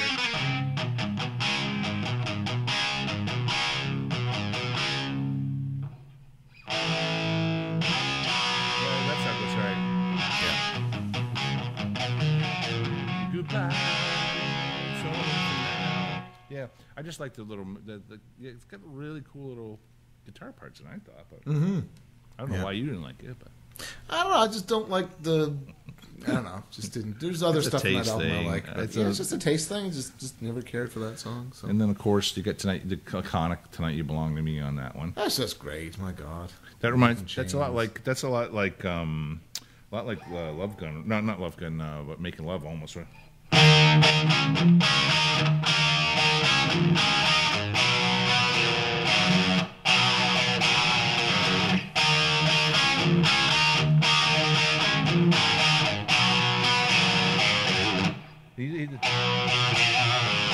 He very rarely does that tremolo thing there. Vibrato. And we don't even know if that's Paul doing that part. I think it is. You can tell like the way he plays it. I know. He didn't. Then he preludes "I Was Made for Loving You" in this song, right? Okay. He goes. I know you're leaving, going away. Right. So in "I Was Made for Loving You," tonight on your feet. Similar. Yeah. Almost the same. That's what I noticed. That when he got that, he kind of stole from that one to go into "I Was Made for Loving You." Yeah. Dynasty. Dysentery. No other Ace Frehley moments off of his solo album, that you like? Well, the whole thing. I think everything on it is just everything. Great. Speeding Back to My Baby. Yeah. Snowblind, Ozone. Ozone. I love Wiped Out. Went to a party, dressed up smart, as cool could be. New could make it. It's almost like a rap tune, you know? Loose and fancy free. Oh, that's a Snowblind. Why'd we switch to rum? Yeah, that's right. Oh, how does that go? I know we talked about that. The lyrics on that. Sounds like a Torpedo Girl kind of a lick. You know? Yeah, It's nice little fun. It's a funk thing. Yeah. You know, that's what's cool about Ace. He can do sort of a funk, and it sounds cool. Yeah, he definitely can. So, what'd you call Dynasty? What'd you call that album? Dysentery. I've heard it called Dysentery. Dysentery. Do you like Dynasty? There's a lot of stuff on Dynasty I like, but I just love, to me, you know, like Gene Simmons songs. Yeah. You know, when they're melodic and rock and roll, I like them, and when they're kind of dark and aggressive, I don't really care for them. Yeah. But to me, Charisma is just the tone. I agree. And it's not so much, you know, the chords are easy enough, but just the tone. I won't get the tone with this, you know, crappy piece of wood and this tube amp, but you know. There you go.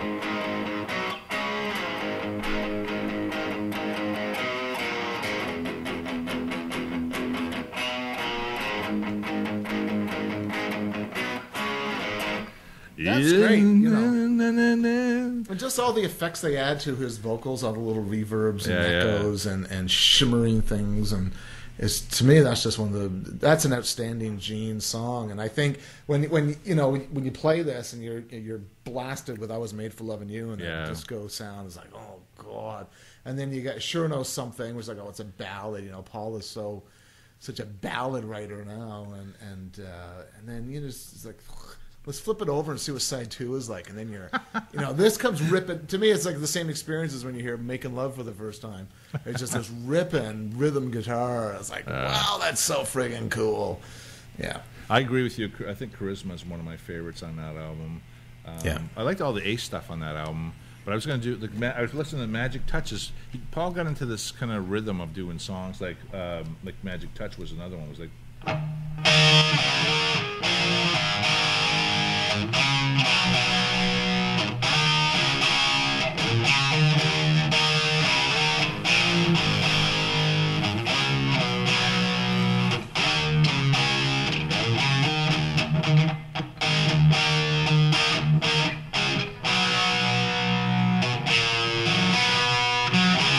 She got the magic touch, right?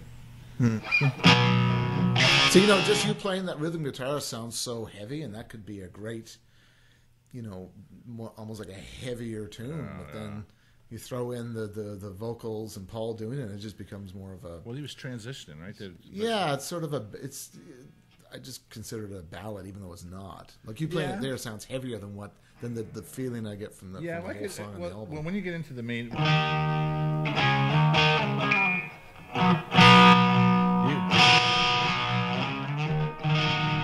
started playing a lot more minors.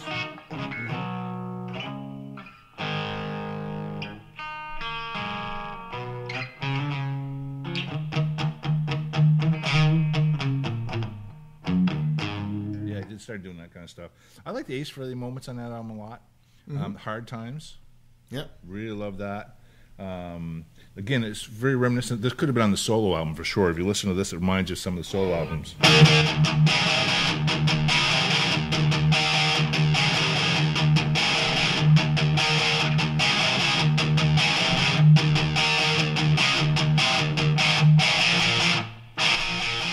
What does that make you think of? I'm not sure. Rip It Out.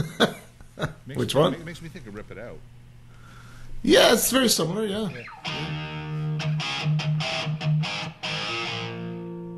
Yeah, geez, that is similar. Yeah, it's really, well, the chord progression is, I can tell you that Yep. much.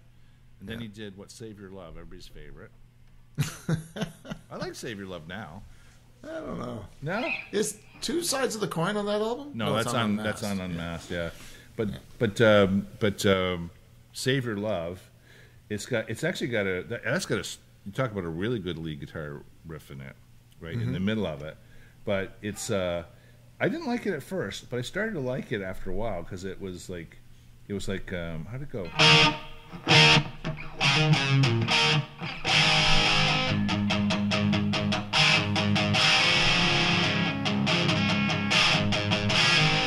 that kind of stuff, right? Yeah.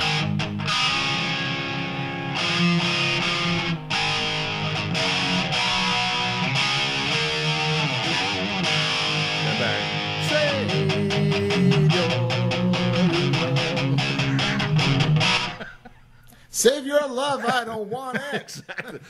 I always feel like Frank Sinatra's going to sing that. Save your love, I don't want it. Yeah. Put your love back on the shelf. Sammy. I agree. We used to make fun of that, but you know what? But the lead guitar in that is sweet. If you haven't listened to that part in a while, go back and listen to his lead break in there. Yep. So much touch and feel, right? Yep. So that's charisma. That's charisma. No, that's what? Dynasty. Dysentery. Yeah. Unmasked. Unmasked. Yeah. That's an odd. I like it better now. They were really trying to. Yeah, I was messing. What I love on that is just the opening of the guitar bits and Shandy. Shandy. Yeah. Are just really cool. And by the way, from that new book I got called Shout It Out Loud, it was talking about. No, it wasn't that. It was something else I was reading. But anyway, Paul mentions a song by Joe Walsh. Yes. Frig, I can't remember the name of it now, but he says that was where I got the idea for. Oh, it was from the Kiss Cruise 5. He was doing just an acoustic solo set, and he talks about how this song inspired Shandy. Well, when you play this song by Joe Walsh, it is Shandy. I mean, he stole it. He stole the song anyway. But I really love the. That's nice. It's just the way those are layered. So last night I'm just kind of practicing this. Yeah. Right? And Jennifer comes in and she says, "That sounds like Band on the Run."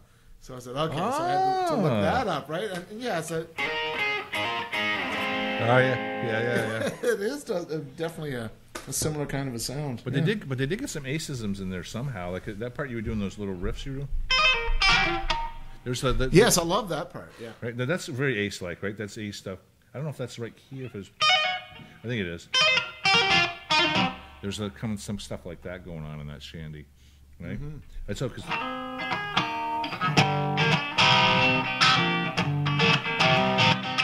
It's different.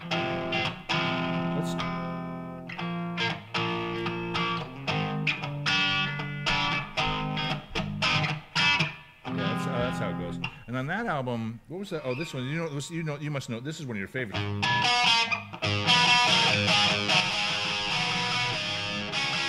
That's a great riff. Well.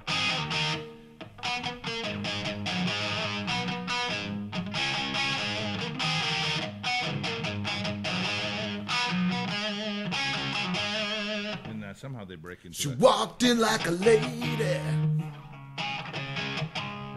Right. The thing that ruins that song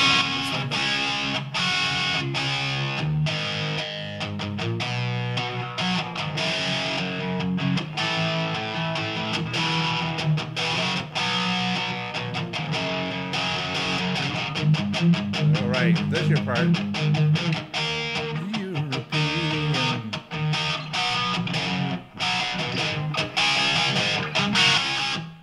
That's a great tune. It's just the crappy keyboard part Yeah. that comes in on the pre-chorus. Yeah, yeah, they play. That's right. They play on top of this.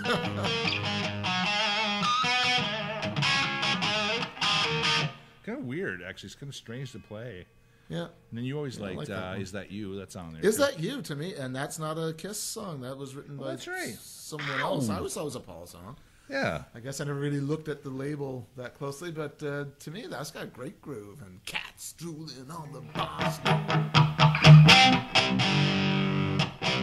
That's what's weird. It's a.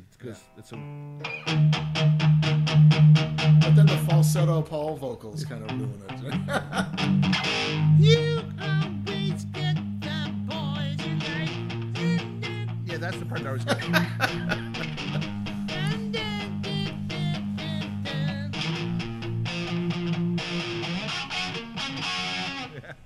Is that you? Yeah, that's how it goes.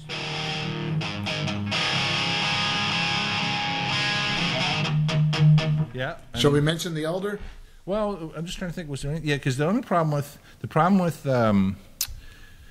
Unmasked is the other two songs that are really important. Like you said, you mentioned there's about 3 other songs there. There's like Two Sides of the Coin. There's Unmasked, but they're all done in that open G tuning, right? Mm-hmm. So it's kind of, I don't have anything tuned to that. So yeah, we definitely should go to The Elder. Yeah, why not? The Elder's one of my favorite albums. We did a whole show on The Elder. I know. It's great. I really, The Elder's not in drop tuning, so it'll sound a bit different. Okay, but I really like. Yeah.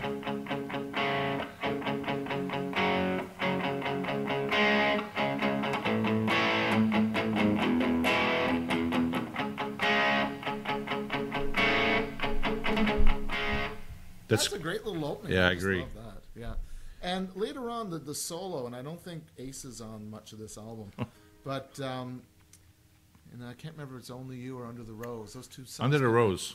Fit, together. Yeah, but Paul does this really beautiful saturated solo. It's just gorgeous, and then he plays the first bit, but then he uses a delay, and I had it set up last night. I found the delay time, and I thought I'd save the patch. It didn't save. But there's this great little part where he does like a question and answer kind of thing. You know, it's like... bum, bum, bum, bum, bum, bum. Yeah.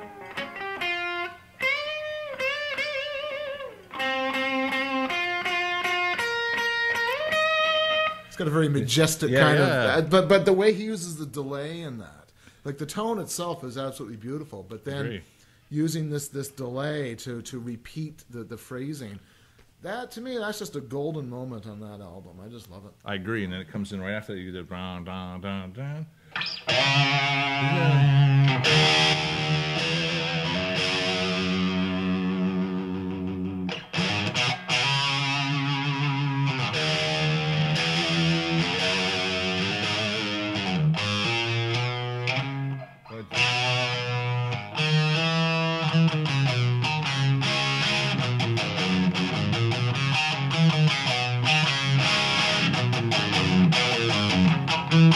Aside from the men's choir, I think those two songs are just fantastic. Yeah, even the choir part. I love.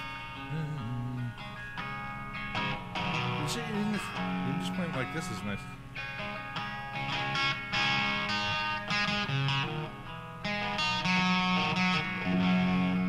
It's just really nice little chord progressions, right? Yeah. I'd like to do an acoustic sometime, maybe.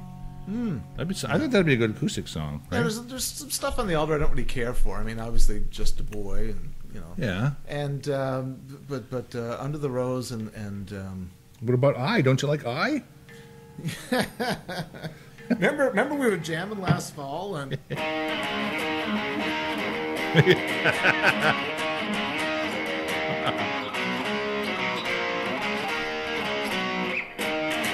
Anyway, I came up with it right on the spot. Yeah, and we went through the whole thing. It was fun. Well, I've never played that song in my life. Well, I always get kicked. It was clouds of lightning,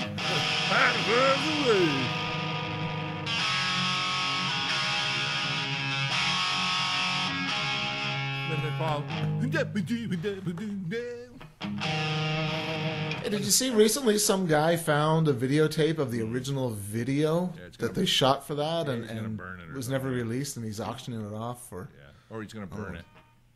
Was he looking for $25,000? Yeah, no, 10,000. I think he was going to burn it. Yeah. I said burn it, then you get nothing. Yeah.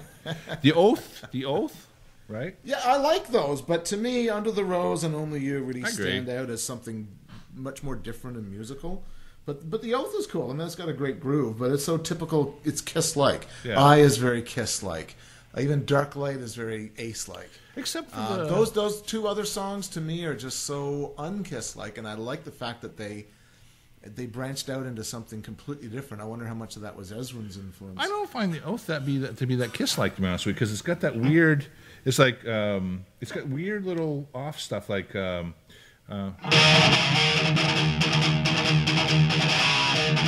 That's just a heavy metal one.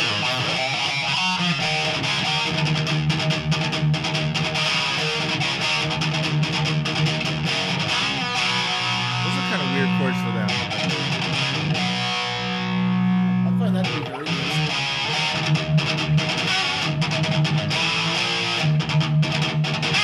So that stuff I don't at all. I find that more Creatures of the Night-ish. It is. But I was just going to say, that's what I was going to add. That would fit right in on Creatures of the Night. Yeah, it was like when you think if you go to Creatures of the Night next, then you take the song Creatures of the Night, right? It goes.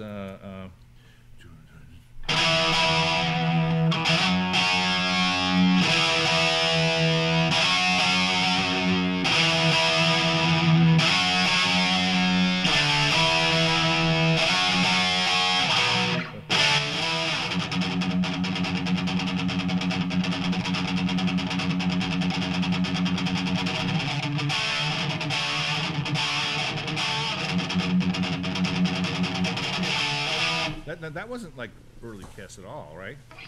No, this is when they were really getting a heavy metal sound. I agree. Because, what was popular at that time, early 80s? You had Iron Maiden and you had Metallica. And all those, early 80s metal bands. And yeah, I mean, that's so different. I mean, if you just compare something like a... Yeah. That's so different from... Yeah. That's more from rock and roll. So they certainly had their rock and roll sound. They certainly had their heavy metal sound. Well, you just nailed it. That's kind of like because you said it's more. You think of Iron Maiden, right? I mean, Iron Maiden's always doing those. It gallops.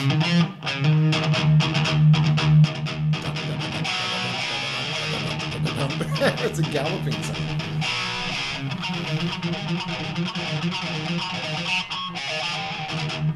Yeah, that's Iron Maidenish. That's Iron Maiden there, right? So it's like same kind of dun. That's what you call the gallop, I guess, is what I would call it. But on that album, there's a couple other songs on that album that aren't too bad. I was never a fan of the album. I think just the fact that it had a very heavy metal sound, and at that time, I was really into Iron Maiden. I think Iron Maiden were doing it better. I think Kiss are good at 70s rock, and Iron Maiden are better at 80s metal. I mean, a lot of people really like that because it came after Unmasked, right? And it was like heavier. Well, they were, Unmasked was so pop sounding that with Creatures they really wanted to get a darker, and they did, of a metal sound. Yeah, well, because it was a War Machine, right? I hate War Machine. Well, I'll play it for you then. Yeah, go ahead.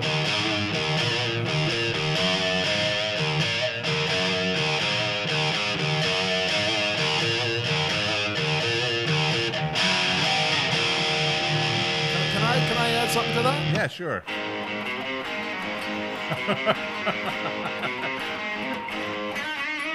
That's rock and roll. Well, this is still Kiss, right? But that was with that heavy sound, and then they did like on that album, that same album, they did. That's one of the highlights of the Unplugged album.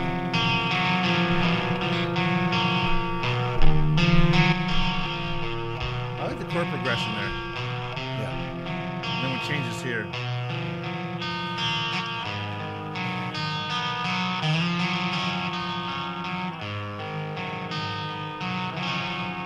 That's nice. It is. That's a pretty song, and again, the highlight of the Unplugged album. Yeah. Paul really, Oh yeah, that's just really exemplary on that. that was really when that's when you said, "Wow, he can really sing." Yeah, That song. he can't anymore. No, but that's you know what that's really your contrast point, right? Yeah. Is if you that's when it was more pure, and then of course you got "I Love It Loud" on that one too. That's the other one that everybody knows, right? Yeah. Which you don't like. No. Tommy Summers was saying, talking about the set list, and he was saying, why do we still have to listen to "I Love It Loud" and "War Machine"? It's like, it's just, ugh. I feel the same way. I just, I pay $100 and some odd for a Kiss concert, and I've got to stand there through "War Machine" and "I Love It Loud," and I don't want to hear those things. I want to hear room service. I want to hear all the way. I want to hear something more fun. Well, all I can tell you is when the video for "I Love It Loud" came out, everything gets bad if you oversaturate things, right? Yeah. But I remember when the video for "I Love It Loud" came out, it was right around just before "Lick It Up" came out, and it was, for me, it was like, okay, at least it's not unmasked, and it was like it was back to sort of that heavier rock sound at least, and. But it was very Gene based. Like that album there, I was trying to think. They were really searching, right? And it was right. That was right before they took the makeup off, right? Yeah, they went through so many. I mean, they peaked in '78, '79. I think Dynasty was a little bit damaging to and the Kiss Meets the Phantom was certainly damaging to their image. Yeah. So they were just reinventing themselves. I mean, look how different they looked with the Dynasty costumes. And look how different they went with The Elder. Cutting the hair and going with some really almost like the new wave version of Kiss, at least in terms of their image, with the headband and the short hair and the weird costumes. And then Creatures. I don't know if Creatures really has a specific costume, because by that time they were kind of doing almost anything with costumes. Paul would go out just wearing like a tank top. Yeah. And Gene kind of had something different. But there's not a distinctive Creatures costume as opposed to, say, the Love Gun costumes, the Destroyer costumes. They're very specific, I don't know.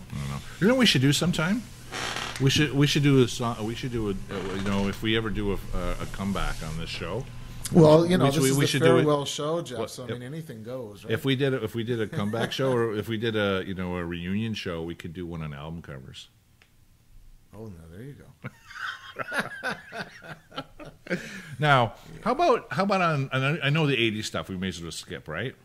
Yeah. I know you don't know much, but what is there anything off? I know you like Journey of 1,000 Years, right? I never really learned to play a lot of the stuff from later albums. I think I knew a bit of Psycho Circus, but I know some. There's just so there was a time in college when I had time to just sit down and learn a lot of Kiss stuff. So I took out Double Platinum, Kiss Alive, and Kiss Alive 2, and just started learning some stuff. And that's basically what I can play on guitar. Even to do this show, I had to go and learn a few things.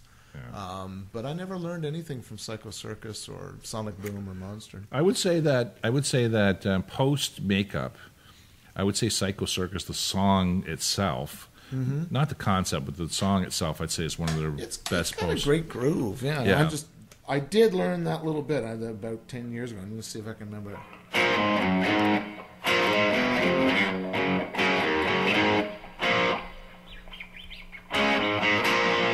I don't remember. It's just in. No. What's nice is the circus stuff. It's a B song, right? I know it's in B. Yeah.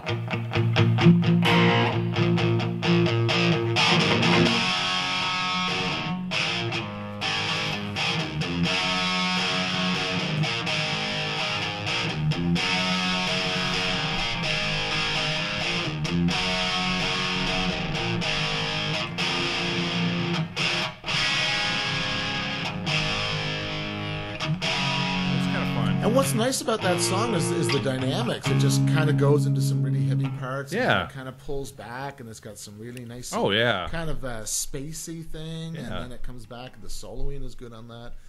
And, well, my favorite parts of we've come to learn that maybe not a lot of that was done by Ace and Peter. So I don't know what parts are Tommy Thayer. Well, probably a lot of it's like you're right. Like they had this.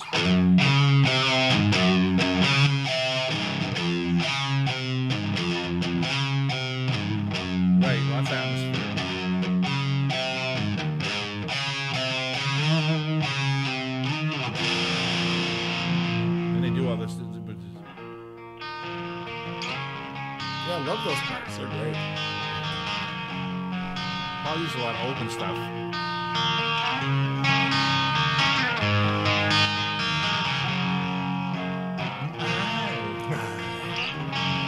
I've been waiting to be your guy. So come, reveal the secrets that you keep inside. Then you just put it back in, right? You know, Yeah, good. the I guess it was the Monster Tour, summer of 13. Yeah, the Monster Tour. They came to St. John. They played Harbor Station, and the sound was so bad. Wow. It was just awful. And I knew they were opening with Psycho Circus. I just knew the set list before I went in. Well, and if I didn't know that, I wouldn't have recognized what they were playing. The sound was just so awful. And I said, okay, I know it's Psycho Circus, so I'm kind of trying to get my ear to hone in on some kind of pattern. And you know, so far into it, I finally picked up on it, but it was just absolutely horrible. It's got that song's got a lot going on. It's got that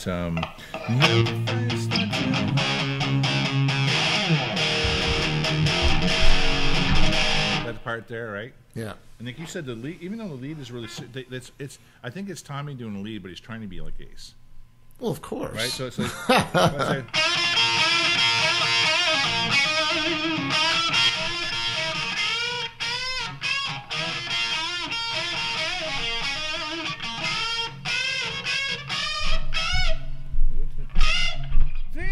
Way up He's here. the best Ace imitator I've ever heard. I mean, he just nails it, which is great because you know recently I was watching some Bruce Kulick stuff, and it was them live on stage. Right. And I can't remember if it was Watchin You or Parasite, but he's doing the solo, and it's like he's not trying to be Ace at all. He was doing his own thing, and it was really super cool. Yeah. It was very different, and I mean, I had the structure of the solo, but he was adding some really super cool stuff, and I was never really a fan of that era, and therefore not a big fan of Bruce.